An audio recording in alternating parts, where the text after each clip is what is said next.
Test, test, test, test. Yes, so I can definitely hear. Sound as suspicious, yes.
Hello? Oh, yes, I do.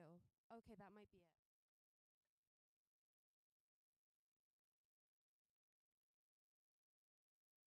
Hello?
mic check.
Do I need to talk louder? Check, check. Check, check. Check, check. Check, check, check. Check, check, check. Check, check.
It's actually really good idea.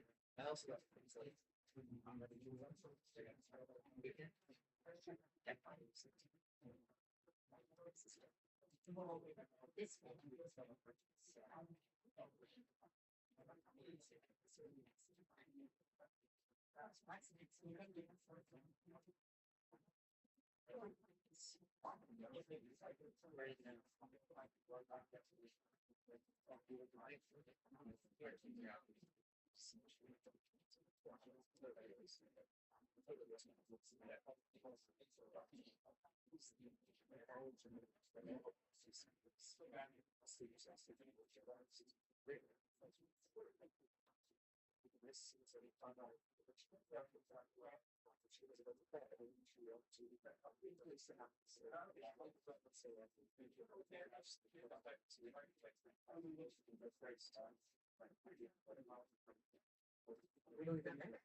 To get started. So, uh, feel free to go ahead and take your seats.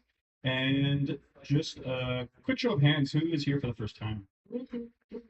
Great. All right. Welcome to Trajectory Labs. My name is Mario Gibney. I'm your host for tonight. If you need to use the washroom, just outside the glass doors. For those of you who have been here before, we're not actually using Slido to collect questions. So this is a throw your hand up and Diana will take your questions after presentation. Yeah, if you don't know what we are, Trajectory Labs is a nonprofit organization that supports AI safety practitioners in Toronto. That is people working on the most pressing risks from AI coming down the pipeline. And yeah, if you're interested in getting involved more in the field, I was just keep coming to our events. We do about 2 events per week. We also have subsidized office space for people who are working or almost working, kind of in the process of getting into the field and working full time. Without further ado, we have Diana with us to present on the offense defense balance of cybersecurity and AI. So a big round of applause for Diana. Thank you, Mario. Thank you everyone for coming. My aim with this talk today is to raise awareness on growing cyber capabilities of AI models. Then I'm gonna show you some cool and scary incidents from last year and introduce you to classes of problems in AI security space, which will hopefully pique your interest and promote opportunities for you to contribute to. So we have this is the agenda we'll be covering. We're gonna go through AI-enabled security incidents. I'm gonna present the problem of attack defense asymmetry, then introduce you to the main challenges and the current state of the defenses, and give you some concrete opportunities you can contribute to. But before that, why should you listen to me? Or here are some reasons you should not be listening to me. I am not a cybersecurity professional. I have no formal ML education either, so what the hell am I doing here?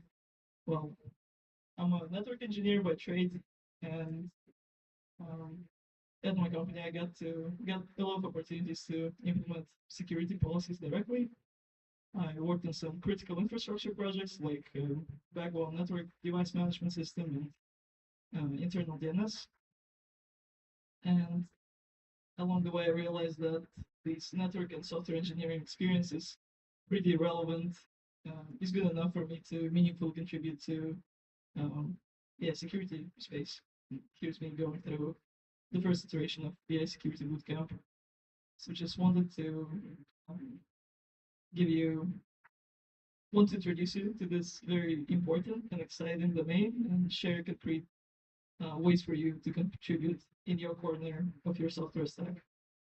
So the current threat landscape or why AI ecosystem is a breeding ground for lamers or script kiddies or, you know, hackerman wannabes, people who don't really know what they are doing.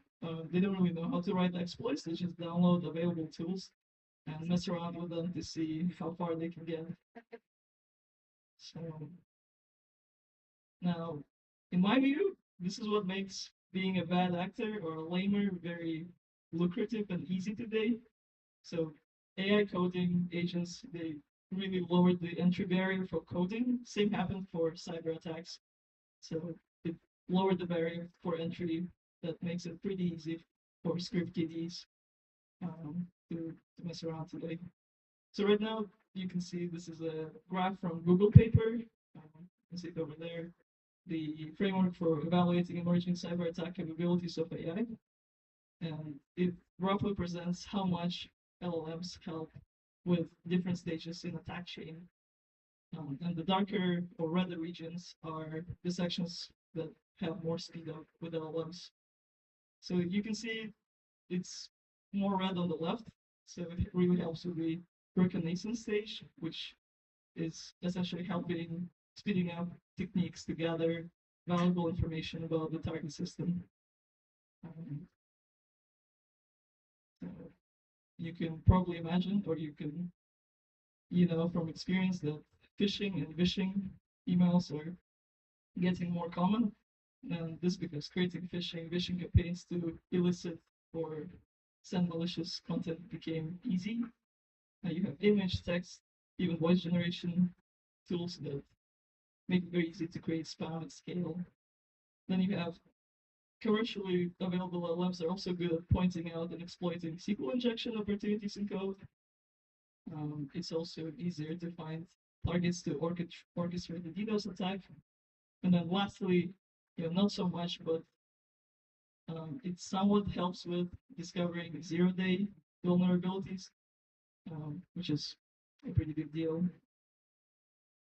So another example of an interesting incident. This is from Anthropic blog on detecting and countering misuse of Claude. One actor used Claude to build and sell ransomware kits. Companies are quickly adapting new tools like coding agents with permissions to run commands, MCPs that allow tool use within the internal services, and they all open up new attack vectors that most companies are not equipped to monitor, at least, or it's going to take some time for them to mitigate. And then as an attacker, you have a pretty narrow software stack to learn because all LLMs rely on really pretty much NVIDIA CUDA mode. So here's NVIDIA Escape is an example of a vulnerability discovered in NVIDIA Container Toolkit, which is the backbone of many managed AI and GPU services across all major cloud providers. And this vulnerability represents a systemic risk in the AI ecosystem. Now, even if Frontier Labs put safeguards in place to prevent misuse, attackers still find novel ways to bypass them by paraphrasing or role-playing or even jailbreaking open source models. So that's this is the news article for that. And generally, there are a lot of incentives, financial incentives from nation states to win this AI race, whatever that's supposed to mean. So this heated interest in infiltrating frontier labs, LLM providers, their dependencies, or just misusing LLMs for espionage is driving out the stakes. Now we talked about attacks. What's on the defense state? What's on the defense side? And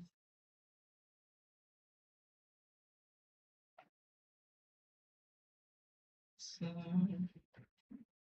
cliffhanger. What could it be? Thank you, Georgia. No problem. Sorry about that. Okay. Sure, yes.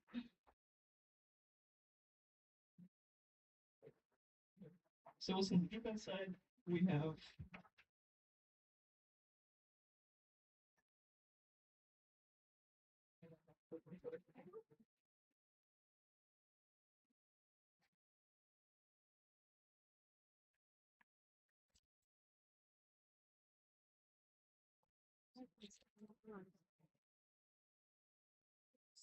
Someone hacked George's laptop.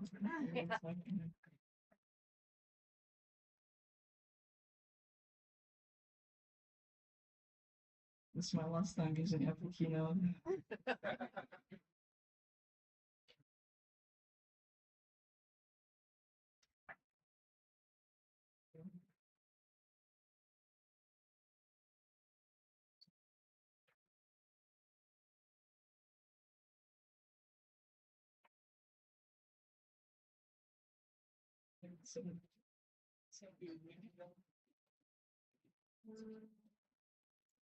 I'm gonna see what the Wi-Fi is like, maybe. That's not sure Sorry. That's not sure.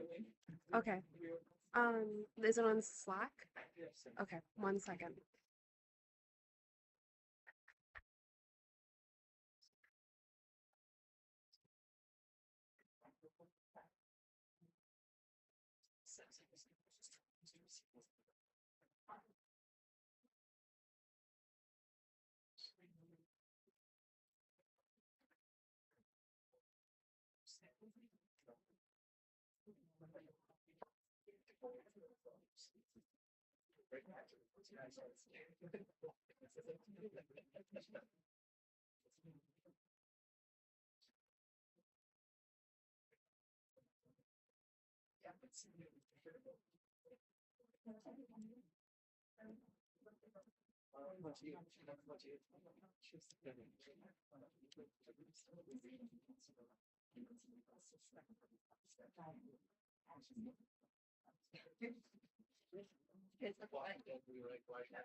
Sorry.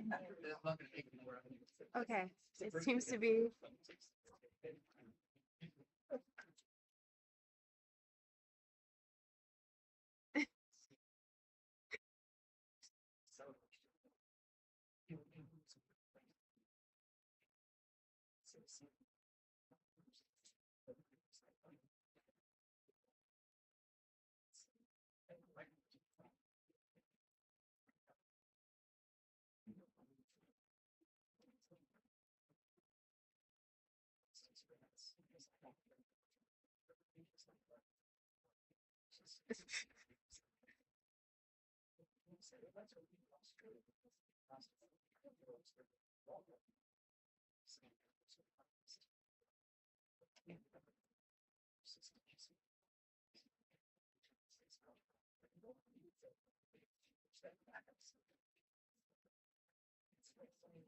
Okay.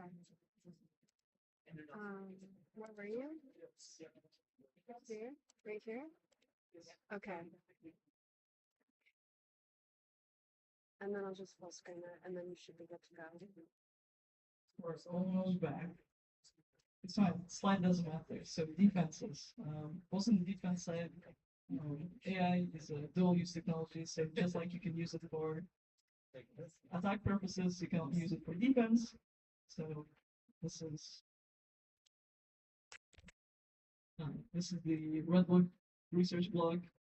They introduced this idea that access to powerful AI just might make computer security radically easier.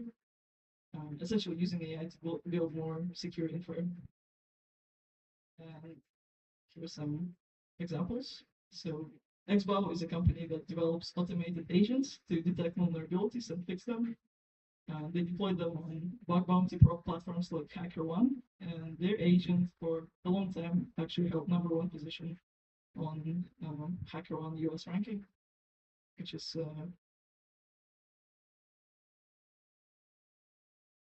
then you also have LLMs that are now they're smarter than average developer when it comes to writing more secure code. So just like it's good at detecting and exploiting SQL injection vulnerabilities, it's also good at patching them. So code repository hosting platforms like GitHub have great opportunity to improve code security at scale with automated vulnerability scanning tools that run on every code change. That all looks great, but there's a symmetry problem. The frontier labs employ state-of-the-art expert level offensive security, but the what does it mean for the rest of us? Even the frontier labs are protected against nation-state caliber of attackers, which from my understanding, they're not quite there yet. This still leaves a majority of companies exposed. So if you believe Accenture reports, they published a report saying that majority of the companies' defenses are just not up to par. Now, Accenture does sell security solutions, so they have incentive to inflate these numbers. You have more credible sources here, like MIT CSA laboratory, that says the same thing. The pace of adoption is much greater than the risk understanding. And I'm not just talking about companies here. Individuals are exposed to. You should be genuinely concerned at the prospect of people just running autonomous AI agents unchecked with full file system access and sometimes even root permissions. So what can we broadly define the problem, the asymmetry. Now let's define more concretely who we are against and what defenses are needed to mitigate the risks. And then we're going to compare that to reality, see where most of the organizations are at. And to do that, we're going to do a quick primer on RAND capability assessment framework. So let's start with the first level of operational capacity or amateur attempts. To put the stereotype in your head, these are your script kiddies, Mr. Robot wannabes. They have 1K of US monies. And this is really the epitome of low-scale, high-volume opportunistic attacks. So an example of what they do, they download a list of 10 million username and password combinations leaked from some old data breach. And then they try these credentials against thousands of websites like Netflix, banking sites, just hoping just a small percentage of users reuse the same password. And the defenses related to that, this is the list of all the defenses. It's pretty comprehensive list. I'm just going to point out a few main points. So as you can see, the requirements to protect against script kiddies are pretty high already. We're on security level 1 out of 5. Already at this stage, they require zero trust architecture. They require device architecture that establishes roots of trust. Now, most consumer laptops, they meet this hardware requirement, but not all of them. Not all are configured by default. So most manufacturers provide two lines, business and cheaper consumer line, with less rigorous security features like BIOS level hard drive encryption. So I want you to think about the small companies or startups that may not meet these requirements. The repeatability of software is reviewed before incorporation. This is pretty rigorous. That means before you use any NPM or Python package in your code, that package needs to be assessed, and you cannot use it until it gets through some vetting process. This implies that the company has some sort of internal package repository and someone who manages that internal repository, which is just not the case for many small businesses or startups working with providing AI applications. Okay, so that's security level 1. Now, OC2 professional and opportunistic efforts. So this is, we have larger budget, and we have more people, we have some knowledge. So an example of an attack would be a team buying credentials to a mid-size manufacturing company from the black market and infiltrating it and running ransomware operation. Comprehensive list of things that need to be in place to protect against those actors. The main points are encryption in transit for weights. So the companies I want you to think about are mid-tier AI companies like Hugging Face, or most of the enterprises would clear these requirements. So most of the mature enterprises would be SL2 compliant. and even then barely scraping it. So take, for example, a large retailer like Target or Walmart that use AI for inventory or pricing. They may not comply with all of these checks because I highly doubt that they are rigorous with encryption in transit for internal transfers, or they may not do model-specific monitoring or do tracking of every copy of the model weights. They may not be testing the AI robustness. Obviously, three. So this is cybercrime syndicates and also insider threat. So if you're working at a big tech company, you could qualify as you're as powerful as a cybercrime syndicate if you want to sell your access. So this is all about more budget, and now you have more access to critical infrastructure that you either buy from the insider or have a knowledgeable team to get. Now, just mind you, each of the next levels, they require the implementation of all the previous points. So just this list just keeps going. So some of the notable defense requirements, this is really feasible for most advanced AI labs. You want to have an air-gapped training environment. You have a formal red team exercises quarterly.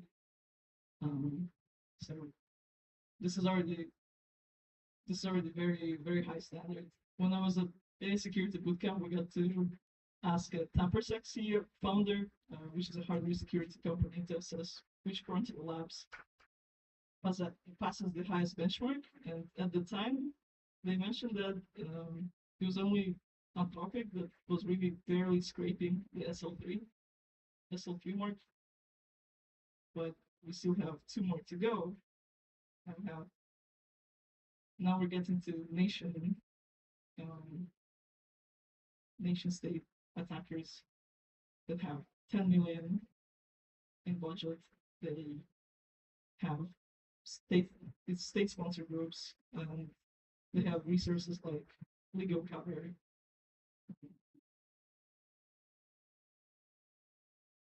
And comprehensive list. Some extreme. This is where we're getting into extremes. Tiers 4 and 5. I can't really give you a concrete company because it's really you wouldn't know about it here. They fall under government classified programs. They require military-grade physical security with armed guards, and all the hardware used on devices must undergo source code auditing and be validated as secure, which is enormous budget. Lastly, OC5 or top priority operations. These are really nation state actors, but most prioritized by the world's most capable nation states. So again, more budget. Here we have 1 billion. Team of experience, years ahead of the public state of the art in cybersecurity, human intelligence domains. Some notable features. They have even stronger limitations on software and hardware providers. So everything must either be developed internally or must be extremely credible source. Disabling most of the communication at the hardware level. Advanced preventive measures for side channel attacks. So intentionally injecting noise or time delays and other tools to prevent style attacks. All right, now you know for where most of the industry is at with respect to SL levels. Opportunities are essentially pushing the organization, be it frontier or bottom line, to the next level. So here I'm gonna be promoting some opportunities that I've either participated with or some opportunities from my mentors. Here's all the list of links I'll be referencing in the next slides. We have a part of hackathon sprints, Heron AI security fellowships, SPA research, maths, and lead the safety research fellowships. So we have a very fundamental security problem is evaluation of capabilities. So AI security measures, they broadly fall under control problem. So evaluating control requires evaluating capabilities. So fundamental research is concerned with reliably evaluating cyber capabilities and effectiveness of control measures. The challenges here include coming up with comprehensive test cases covering all the attack techniques, and there are quite a lot of the attack techniques, and exploring novel attack vectors. You also want to have a reliable setup to mitigate scheming agents.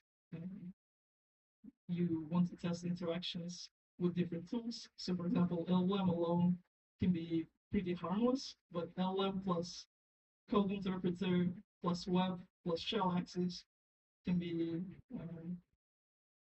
pretty dangerous with cyber capabilities. So here's an example of a project you can contribute to. It's on the cyber misuse capability evaluation. Similar class of evaluating capabilities, but with evaluating capacities to support frontier labs control measures. So you can focus on different aspects. This one focuses specifically on agent capabilities. Feel free to go check it out. Last, I'm also gonna lump auditing projects in the same evaluation bucket, red teaming and auditing. Then we have evaluations sort of run in the controlled lab environment. There's also projects for detecting suspicious behavior in production. So, for example, the FragGuard project deals with the problem Anthropic recently published in their report. There's an attempt on this massive cyber espionage. The challenge with that was detecting malicious prompts across multiple sessions, and this project directly works on detecting that. Then you have projects to detect model manipulation attempts, so bad actors trying to roleplay or bypass the safeguards.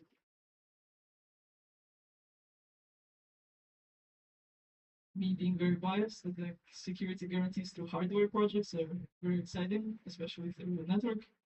So it's exploration of different new technology to provide strong guarantees for securing model weights. So, for example, one-way link technologies can guarantee that model weights cannot get out of a certain domain. Similar thing for network hardware limits for to prevent model weight exfiltration attempts.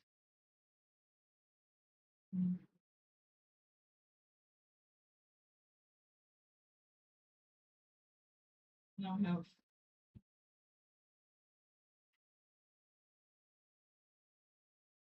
projects that prototype SL4 and SL5 deployments. This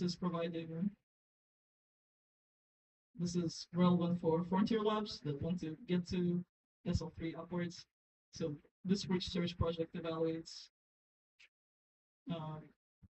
These researchers are just prototyping the minimal deployment of SL5, and the effort is mainly to streamline process for deploying security mechanisms. So when superhuman capable AIs are here, we know how to secure against them. Similar thing with verifying SL4, SL5 checklist. So the checklist we saw in the round paper, there's a lot of effort needed to translate each of that high level bullet point into a concrete spec that you can run and test against. Now we're more on the consumer side of things. This is securing deployments of AI agents. So right now, if you want an agent to be truly autonomous, you give it access to web browser, maybe full access to the file system, maybe even root access, and it's not very safe. We've seen like agents can be compromised, and maybe later agents may be scheming. So we want appropriate control measures to prevent unauthorized access or privilege escalations. And then, again, more on the bringing the bottom line up, we have projects that use LLMs to build more secure infra, so help bring the bottom line of the state of cyber defenses by making use of AI-powered code scanning and static analysis tools on open source repositories. Right. So what can you do now? If you're working in the AI lab, I think you already know what to do. If you have the luxury to pursue research full-time or part-time, there are, as you can see, a lot of opportunities for you to contribute. If you are a corporate rep like me, you can see how to take up security roles. So, for example, in my role, I had quite a lot of opportunities to interact with info security team and implement security policies, and then practice this skill of translating high-level policy to spec to code to processes, which is very valuable and transferable skill. Even if you don't work with even if you don't work as sysadmin or with physical infrastructure, being just a good software developer that have worked in high velocity team with rigorous test-driven culture is still super important, because in research a much needed skill is to implement and test quickly. So I think one thing corporate world taught me is how to iterate and ship code quickly. So definitely highlight that in your application. Now, security is not fair. Attackers only need to succeed once, while defenders need to be constantly vigilant. But somehow we managed this far. And by managed I mean no catastrophic breakdown of critical infrastructure. And this is because developers, security professionals, sysadmins have put enormous effort into securing and mitigating risks. Let's not let some script kiddies destroy this work, or eventually let's not let a scheming misaligned AI agent to destroy this work. So whether you're a researcher, a developer in corporate, there's plenty of opportunity to raise defenses to the next level. Let's be listening. Thank you for listening. We wanted to say a special thank you to all folks here. So especially to Evgeny and Leo. They introduced me to some of the first security papers and cool projects that you see in these slides. I also want to say thank you to Quinn, who helped me write my first research proposal for the agent security project. And of course, Mario, Georgia, and Georgia 2 Labs community for getting me here. With that, I would love to accept any questions. Thank you.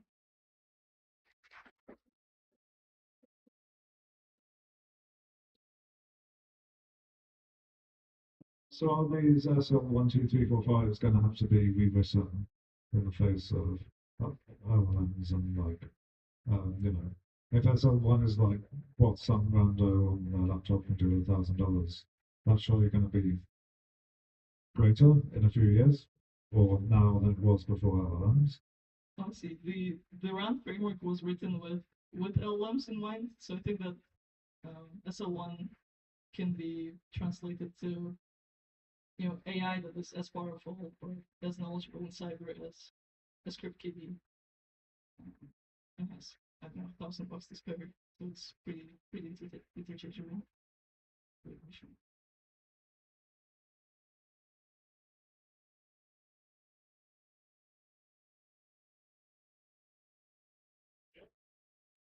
Yes. Hey, thanks again for Diana. Everybody else is welcome to hang out for the next hour or two, or until we kick you out. But yeah, I think there's still some pizza left, and make yourself strong. Thanks for coming.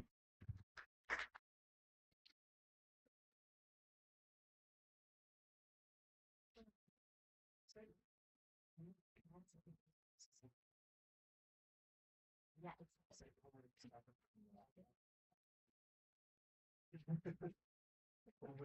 Yeah. Let's We all have. What's your favorite? My one.